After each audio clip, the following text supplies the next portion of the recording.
Hello friends, my name is Umesh Paliwal. I am the co founder of unlisted zone. Friends, आज बड़ा interesting video बना रहा हूं जहां मैं डिस्कस करूंगा 5 ऐसे स्टॉक्स अनलिस्टेड मार्केट के अंदर जिन पे आपको फोकस करना चाहिए। कुछ प्राइस रेंज बताऊंगा, जिस प्राइस रेंज के अंदर अगर ये स्टॉक आते हैं तो बहुत ही अट्रैक्टिव वैल्यूएशन हो जाएगी। और ये जो 5 स्टॉक्स मैं आज बता रहा हूं ये फंडामेंटली बहुत स्ट्रांग है। तो चलिए शुरू करते हैं इस वीडियो को। दोस्तों, इस वीडियो को बनाने का जो पर्पस है वो ये है कि मैं ऐसे 5 स्टॉक निकाल के लाया हूं जो स्टॉक्स अगर एक पर्टिकुलर लेवल पे आते हैं तो वहां पर इनको हम अट्रैक्टिव बाय कह सकते हैं इन टर्म्स ऑफ वैल्यूएशंस। ठीक है, उसका कारण क्या है कि अगर आप देखोगे जो अनलिस्टेड का मार्केट है उसके अंदर पिछले 3 महीनों में जबरदस्त सेलिंग आई है। मतलब अगर आप आज की रेट में चले जाओगे तो बायर आपको बहुत कम मिलेंगे। जो मार्केट के अंदर है सब सेलर है। उसका रीजन ये है कि आईपीओ डिले हो रहे हैं।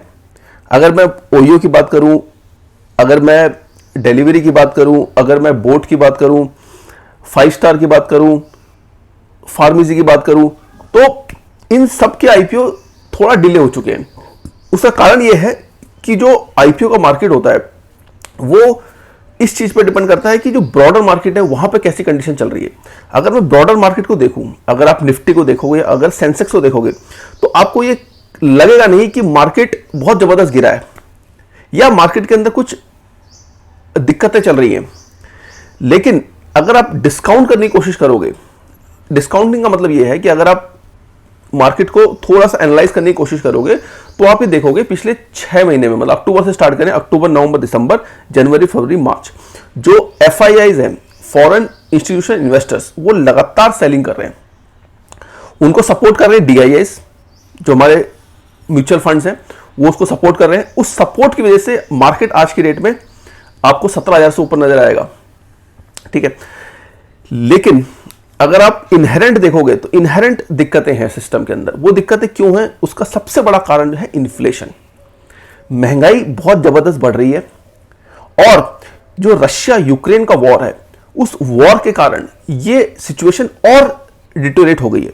इन्फ्लेशन का एक सिंपल सा एग्जांपल बता देता हूं। इन्फ्लेशन अच्छा होता है इकोनॉमी के लिए अगर वो डिमांड की वजह से बढ़े, क्योंकि इन्फ्लेशन जो बढ़ता है वो डिमांड की वजह से बढ़ सकता है या सप्लाई की वजह से बढ़ सकता है। सप्लाई की दिक्कत है, पीछे से माल नहीं आ रहा तो आपके दाम बढ़ सकते हैं, या एक पर्टिकुलर आइटम की डिमांड बहुत ज्यादा बढ़ सकती है। तो किसी भी इकोनॉमी के अंदर अगर डिमांड बढ़ रही है तब तो इकोनॉमी अच्छी है, यानी सब लोग के पास पैसा आ रहा है, कोई दिक्कत नहीं है। लेकिन अगर इन्फ्लेशन बढ़ती है सप्लाई चेन की वजह से, जो कि पिछले 2 साल में हो रहा है। पहले 2020 में जब कोविड आया तो हमने देखा कोविड के कारण कितनी दिक्कतें आई। चाइना के अंदर बहुत सारी फैक्ट्रीज थी जो पूरे वर्ल्ड को सप्लाई करती थी, वो बंद हुई। एग्जांपल चिप का दूंगा। चिप मैन्युफैक्चरिंग जो चाइना, ताइवान, हांगकांग यहां पे होता है, वहां पर फैक्ट्रियां बंद रही। फैक्ट्रियां बंद रहने के कारण क्या हुआ कि चिप टाइमली नहीं पहुंच पाई। और आज की दुनिया में आप कोई भी चीज उठा के देखो, उसके अंदर आपको चिप ही चिप मिलेगी। विदाउट चिप कोई भी चीज नहीं चलती। गाड़ियों के दाम महंगे हो गए, लैपटॉप्स के प्राइसेस महंगे हो गए, कोई भी इलेक्ट्रॉनिक आइटम वो महंगा हो गया। वो महंगा होना जो हुआ वो केवल डिमांड की वजह से नहीं हुआ, वो हुआ सप्लाई चेन की वजह से। वो इकोनॉमी के लिए बहुत दिक्कत की बात है। एक तो आपके पास पैसा नहीं, क्योंकि इकोनॉमी की हालत खराब है, लोगों के पास पैसा नहीं, प्लस महंगाई बढ़ रही है। सेम चीज अब यूएस जो रशिया यूक्रेन वॉर है उसकी वजह से भी हो रहा है। अभी रशिया ने यूक्रेन के अंदर एक स्टील का प्लांट उड़ा दिया, और वो स्टील का प्लांट जो था वो यूरोप का सबसे बड़ा प्लांट था, पूरे यूरोप को वो सप्लाई करता था। अब उसको बनने में लगेंगे कम से 2 साल। तो आप सोचो कि स्टील की वो कमी कैसे पूरी हो पाएगी। वहां सप्लाई चेन का कंस्ट्रेंट आया। तो ये जो कंस्ट्रेंट है सप्लाई चेन का, जिसकी वजह से इन्फ्लेशन बढ़ रही है, जिसकी वजह से महंगाई बढ़ रही है, ये स्टॉक मार्केट के लिए नेगेटिव है। और अगर आप देखोगे, अगर मैं केवल अनलिस्टेड मार्केट की बात करूं तो अनलिस्टेड मार्केट जो चलता है वो इस चीज पे चलता है कि आईपीओ मार्केट कितना फ्लरिश कर रहा है।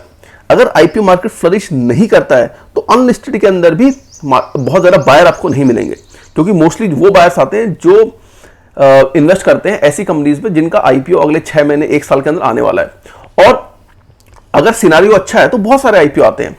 अगर आप पिछला 1 साल देखोगे, मतलब मार्च 2021 से अक्टूबर 2021 का पीरियड देखोगे, उस पीरियड में बहुत सारे आईपीओ आए और बहुत सारे इन्वेस्टर्स ने अनलिस्टेड के अंदर इन्वेस्ट भी किया। लेकिन पिछले 3 से 4 महीने में थोड़ी दिक्कतें आई हैं, हालांकि हमें लगता है कि अगले 2 महीने के अंदर ये सिचुएशन इंप्रूव होगी, आईपीओ मार्केट फिर से फ्लरिश होगा और फिर से ये जो स्टॉक्स हैं इनकी डिमांड बढ़ेगी। तो जो मैं 5 स्टॉक आज निकाल के लाया हूं वो मैं डिस्कस करना चाहूंगा। पहला है 5 स्टार बिजनेस, दूसरा है केयर हेल्थ, तीसरा स्टड्स, चौथा फार्मेसी, पांचवा स्टेरलाइट पावर। इस वीडियो को बनाने का जो मेन पर्पस है वो इनके बिजनेस मॉडल को समझाना नहीं है, मेन पर्पस है इनकी प्राइसिंग से लिस्ट बताना कि प्राइसिंग आज के डेट में क्या है और कहां पर अट्रैक्टिव बाय बन सकते हैं। ब्रीफ बताऊंगा। 5 स्टार बिजनेस जो है वो एक एनबीएफसी है, एक लैंडिंग करता है, टिकट साइज 1 लाख से 10 लाख के बीच में है और जो भी लैंडिंग करता है मोस्टली सिक्योर्ड लैंडिंग करता है, आपकी प्रॉपर्टी पे लैंडिंग करता है। तो इसी की वजह से अगर आप देखोगे 5 स्टार बिजनेस की ग्रोथ आप देखोगे, आप हमारी वेबसाइट पे चले जाइए, 5 स्टार बिजनेस को आप बिजनेस मॉडल देखिए, पिछले 5 साल के फाइनेंशियल आप देखिए, उनकी रेवेन्यू ग्रोथ, उनका पैट ग्रोथ, उनकी लोन ग्रोथ देखो। सबसे इंपॉर्टेंट है, अगर आप किसी भी एनबीएफसी को उठा के देखोगे या किसी भी स्मॉल फाइनेंस बैंक को उठा के देखोगे पिछले 2 सालों में, तो सबके बिजनेस इंपैक्ट हुए हैं, सबके एनपीए 5%, किसी के इन पे 10%, इवन एचडीबी फाइनेंशियल जो कि एचडीएफसी ग्रुप की कंपनी है उसका भी एनपीए 10% तक चला गया था। तो आप इमेजिन कर सकते हो कि कितनी दिक्कतें आई थी एनबीएफसी, स्मॉल फाइनेंस बैंक या बैंक्स को, ठीक है। लेकिन उस पीरियड के अंदर भी 5 स्टार बिजनेस का जो एनपीए था वो 2% से ऊपर नहीं गया था, क्योंकि इनकी जो लैंडिंग है वो शानदार है। डिमोनेटाइजेशन हुआ, कोविड आया, अगर आप इनके बिजनेस मॉडल को देखोगे, इनके लोन बुक देखोगे, इनकी एनपीए देखोगे तो वो कंट्रोलेबल एनपीए थे और ग्रोथ शानदार थी। अब प्राइसिंग अगर बात करें तो ये 800 रुपए का हाई प्राइस बनाया था इसने, ठीक है। अब ये 800 रुपए का हाई प्राइस बनाने का मीनिंग ये था कि जब कंपनी आईपीओ इन्होंने नवंबर 2021 के अंदर अपना डीआरपी फाइल किया था, जब इन्होंने नवंबर के अंदर अपना डीआरपी फाइल किया था तो उस समय इन्होंने बताया था कि लगभग हम 22,000 करोड़ के आसपास की वैल्यूएशन पे आईपीओ लेके आएंगे। तो 22,000 करोड़ की आईपीओ की वैल्यूएशन का मतलब ये हो गया कि लगभग 29 करोड़ शेयर आउटस्टैंडिंग थे, तो लगभग 750-800 की 758 के आसपास, तो वही मान लीजिए 750 से 770-75 के बीच में कहीं इसका आईपीओ आना था। लेकिन मार्केट कंडीशंस खराब हुई। मेन रीजन पेटीएम, जो हमने डिस्कस भी किया कई बार कि पेटीएम की वजह से बहुत सारी कंपनीज पे इंपैक्ट पड़ा, बहुत सारी टेक कंपनीज पे इंपैक्ट पड़ा और ओवरऑल आईपीओ मार्केट पे अफेक्ट पड़ा। तो जो बहुत ज़्यादा हाई वैल्यूएशंस कंपनियां इजीली ले पा रही थी, अब वो हाई वैल्यूएशंस कंपनी को इजीली नहीं मिल रहा। तो इसके कारण क्या हुआ कि इसका मार्केट के अंदर थोड़ा सा आईपीओ डिले हो गया। तो उस डिले के कारण क्या हुआ, बहुत सारे इन्वेस्टर्स थे जिन्होंने जो आईपीओ का इंतजार कर रहे थे, उन्होंने मार्केट के अंदर बेचना शुरू किया। अब अगर 5 स्टार बिजनेस का 1 साल का ग्राफ आप देखोगे तो 1 साल में आप देखोगे कि ये लगभग अवेलेबल था 200 रुपए के आसपास 1 साल पहले, और आज की रेट में 580 पे। तो जो इन्वेस्टर्स ने 200, 250, 300, 400 रुपीज पे खरीदा था वो स्टिल प्रॉफिट पे थे जब प्राइस का 750-800 रुपए था। तो उन्होंने कई इन्वेस्टर्स ने इसको सेल आउट भी किया क्योंकि आईपीओ आ नहीं रहा था। तो उसकी वजह से क्या हुआ कि सेलिंग ज्यादा होगी मार्केट के अंदर और प्राइस गिर के 580 रह गया। अब आज की डेट में 580 पे इसकी क्या वैल्यूएशन बैठती है वो स्टडी करते हैं। इसकी बुक वैल्यू लगभग 118 की, टोटल शेयर है 29 crore, the market capitalisation currently है 16,820 करोड़ का। अगर ये 13,000 करोड़ से 15,000 करोड़ की वैल्यूएशन पे कहीं हमें मिलता है, क्योंकि जिस तरह से सेलिंग चल रही है हो सकता है प्राइस और नीचे आ जाए, तो हमें लगता है कि 450 से लेके 520 के बीच में ये एक अट्रैक्टिव बाई हो सकता है, ठीक है। सेकंड स्टॉक है केयर हेल्थ। देखो केयर हेल्थ जो है वो जैसे कि वो पता है stand alone health insurance company है, ठीक है। इसका जो प्रीमियम है, ग्रॉस रिटर्न प्रीमियम कहते हैं, वो लगभग 2,500 करोड़ के आसपास का है। ग्रोथ बहुत अच्छी हुई है पिछले 3-4 सालों के अंदर, स्लो ग्रोथ है, ठीक है, लेकिन इसके बहुत ज्यादा क्लेम्स नहीं है। अगर आप लिस्टेड कंपनी से कंपेयर करोगे ना, लिस्टेड अभी स्टार हेल्थ लिस्ट हुआ था, स्टार हेल्थ लिस्ट हुआ था लगभग 50,000 करोड़ की वैल्यूएशन पे। आज के डेट में प्राइस थोड़ा सा गिर गया है स्टार हेल्थ का, तो लगभग 40,000 करोड़ की वैल्यूएशन पे अवेलेबल है, ठीक है। और अगर आप स्टड्स केयर हेल्थ को देखोगे तो इसका जो हाई था वो 250 का था, करंट मार्केट प्राइस लगभग 190 रुपीज पे है, 84 करोड़ आउटस्टैंडिंग शेयर्स है। मार्केट कैपिटलाइजेशन जो है केयर हेल्थ की वो लगभग 15,960 करोड़ की है। एनीथिंग लेस देन 50,000 करोड़, अगर केयर हेल्थ 15,000 करोड़ से कम की वैल्यूएशन पर आपको मिलता है प्राइस की बात करें तो लगभग 175 के आसपास का प्राइस होगा। तो ये अट्रैक्टिव बाई हमें नजर आता है, क्योंकि स्टार हेल्थ, हालांकि स्टार हेल्थ की ग्रोथ बहुत फास्ट है, इसका ग्रॉस रिटर्न प्रीमियम 2,500 करोड़ का है, उसका लगभग 9,000 साढ़े 9,000 करोड़ का है, लेकिन वो जितनी स्पीड से बढ़ा उतनी स्पीड से उसके क्लेम बहुत ज्यादा बढ़े। तो जो पहला 6 मंथ था 21-22 का, उसमें वो लॉस में था, जो अभी क्वार्टर आया उस क्वार्टर में भी लॉस में आया है। तो इसको अगर कंपेयर करो केयर हेल्थ से, तो केयर हेल्थ 15,000 करोड़ की वैल्यूएशन पर अगर कहीं मिलता है अंडर 50,000 करोड़, तो एक अट्रैक्टिव बाई बन सकता है। स्टर्स की बात करें, सब जानते हैं मार्केट लीडर है, 28 से 30% के बीच में मार्केट शेयर है, ग्रोथ बहुत शानदार है, पिछले 5 साल में ग्रोथ देखोगे, बैलेंस शीट बहुत स्ट्रांग है, बहुत जबरदस्त कैश फ्लो जनरेट कर रहा है, डेट फ्री कंपनी है, ठीक है, जो भी इनका फ्री कैश जनरेट होता है उससे इन्होंने कैपेक्स करी है, ठीक है। तो उस कंपैरिजन देखो तो स्टड्स एक मार्केट लीडर है और बहुत जबरदस्त ग्रोअर है। अब इसका हाई कितना था? इसका हाई था 2,000 रुपए का, आज की रेट में करंट मार्केट में चल रहा है 1,400 रुपए का। टोटल आउटस्टैंडिंग शेयर है 1.96 करोड़, और आज की रेट में इसका मार्केट कैपिटलाइजेशन जो है वो लगभग 2,700 करोड़ रुपए का है।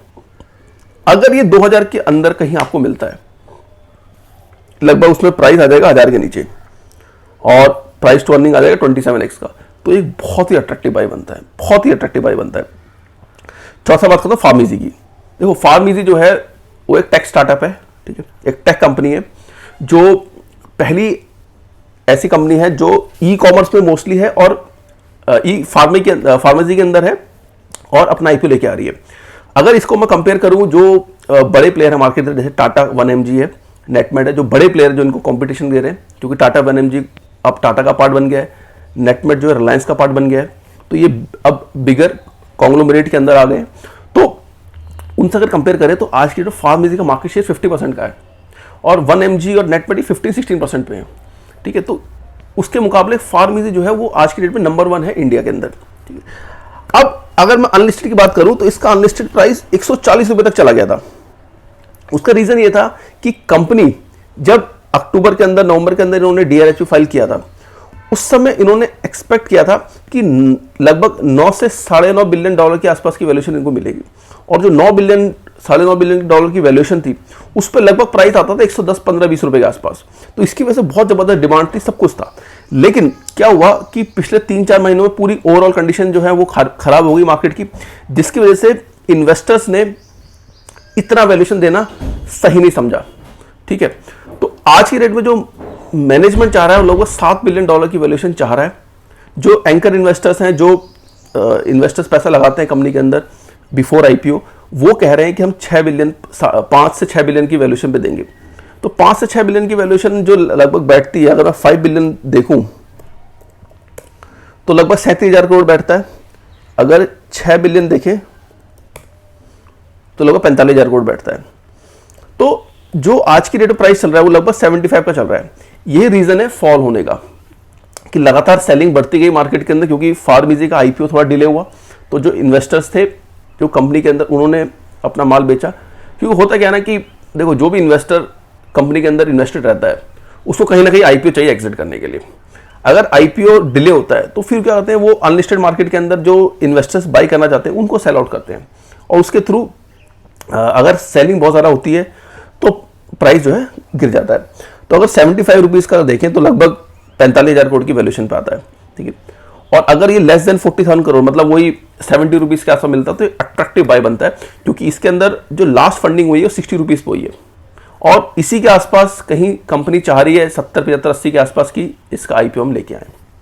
कितने प्राइस पे आएगा, कब आएगा, ये हमें देखना है, क्योंकि मार्केट कंडीशंस जब तक इंप्रूव नहीं होती थोड़ा सा दिक्कत आएगी कंपनीज को, ठीक है। 5वां स्टॉक है स्टरलाइट पावर। स्टरलाइट पावर जैसा को पता है एक इंफ्रास्ट्रक्चर बनाती है पावर कंपनीज के लिए। जो आपका जनरेटर होता है, जहाँ से इलेक्ट्रिसिटी प्रोड्यूस होती है, वहाँ से हमारे घरों तक पहुँचाने के लिए ट्रांसमिशन लाइन्स लगती है। वो ट्रांसमिशन लाइन जो है स्टरलाइट पावर बनाता है। बहुत ही ज़बरदस्त कंपनी है, अच्छी पेडिग्री कंपनी है। इनके जितने प्रोजेक्ट्स हैं इन्होंने टाइमली कंप्लीट किए हैं, तो प्रोजेक्ट एग्जीक्यूशन के अंदर दे आर नंबर 1। बहुत डिफिकल्ट टेरेन्स पे इन्होंने प्रोजेक्ट्स बनाए हैं, जो इनकी कैपेबिलिटी दिखाता है। Not only in India, they are also making projects in Brazil, जो कि एक बहुत अच्छी इकॉनमी है, ग्रोइंग इकॉनमी है। अगर मैं हाई की बात करूँ, 1600 रुपये का हाई था उस समय। ये एक्सपेक्टेड था 1400-1500 के आसपास आईपीओ आएगा, जो मार्केट के अंदर एक्सपेक्टेशन चल रहा था, लेकिन अभी तक आईपीओ आया नहीं है। हालांकि अक्टूबर-नवंबर के आसपास इनको अप्रूवल मिल गया था, तो अभी 4-5 महीने हो चुके हैं, अभी तक डिले है, कोई न्यूज़ नहीं है मार्केट में कब आईपीओ आएगा। तो उसकी वजह से सेलिंग बढ़ी, और सेलिंग करते करते आज के डेट में 1000 रुपये के आसपास करंट मार्केट प्राइस है। टोटल आउटस्टैंडिंग 6 करोड़ के आसपास है, तो मार्केट कैपिटलाइजेशन आज के डेट में 6000 करोड़ का बनता है। तो एनीथिंग लेस देन 5000 करोड़ या एनीथिंग लेस देन 800, ये एक अट्रैक्टिव बाय बनता है। अगर आप कंपेयर करोगे अदानी एंटरप्राइज से या पीजीसीएल से, तो उनके कंपैरिजन में वैल्यूएशन वाइज ये बहुत अट्रैक्टिव बनते हैं। तो इस वीडियो को मैं यही अंत करूंगा।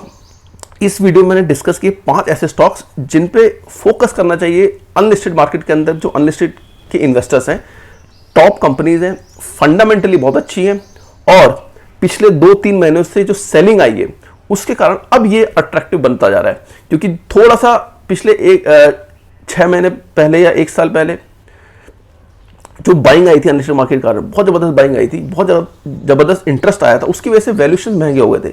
लेकिन अब जो है ना, वो वैल्यूएशन अब लग रहा है कि थोड़े अट्रैक्टिव होते जा रहे हैं। जो मैंने प्राइस रेंज बताई, इस प्राइस के नीचे आते ही ये अट्रैक्टिव बाय बन जाएंगे। अगर किसी को लगता है उसको इन्वेस्टमेंट करनी है, तो इन स्टॉक्स में वो इन्वेस्टमेंट कर सकता है। तो इसी के साथ मैं वीडियो को अंत करता हूँ।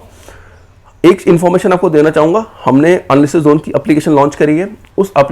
अभी केवल गूगल एंड्रॉयड के प्ले स्टोर पे है, आप उसको डाउनलोड कर सकते हैं। कोई भी स्टॉक आपको परचेज करना है, वहाँ से आप परचेज कर सकते हो, वहाँ से आप प्राइस चेक कर सकते हो, जो मैंने आपको बताया किस रेंज में आके आपको उसको खरीद सकते हैं। प्लस वहाँ पर आप प्राइस के ग्राफ देख सकते हैं कि पिछले 6 महीने के अंदर, 1 साल के अंदर किस तरह से इन्होंने परफॉर्म किया है। और बहुत सारी उसके अंदर चीज़ें जो मैं वीडियोस बनाता हूँ वो वहाँ मिलेंगे, नए नए ब्लॉग्स हम जो बनाते हैं वो आपको वहाँ मिलेंगे। तो रिक्वेस्ट करूँगा कि एप्लीकेशन पे जाएँ, वहाँ डाउनलोड करें। कोई भी दिक्कत है, कोई क्वेरी है अनलिस्टेड मार्केट के बारे में, कमेंट बॉक्स के अंदर पूछ सकते हैं। Thank you.